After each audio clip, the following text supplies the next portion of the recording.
Par! Live customer, par? Boss, punta naman kayo dito. Laming customer. Ano sasabihin mo sa customer natin?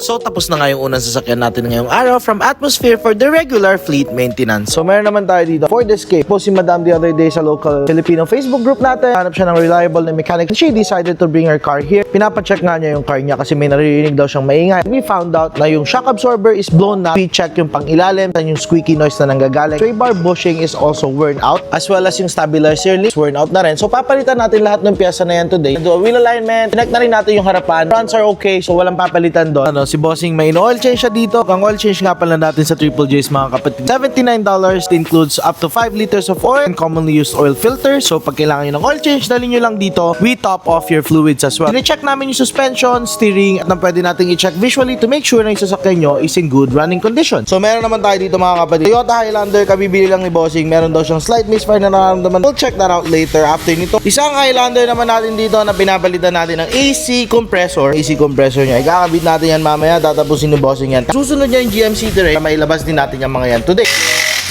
Itong GMC terrain, no, ipapakita ni Bossing yung naging problema. Bossing, anong problema yan? Bossing, yung ABS rin nabasag na. Bulok. Ano ni Bossing ng brake rotors, kinabit na rin niya yung bagong brake pads para matapos na itong sasakyan na to. Kailangan daw nila Bossing yung sasakyan nila by 3 PM. Bossing nagpabalit siya ng 4 na gulong. So kinabit na natin ng 4 na all season yan. Natapos naman ni Bossing ngayon yung Silverado for control arm, axle, and wheel alignment.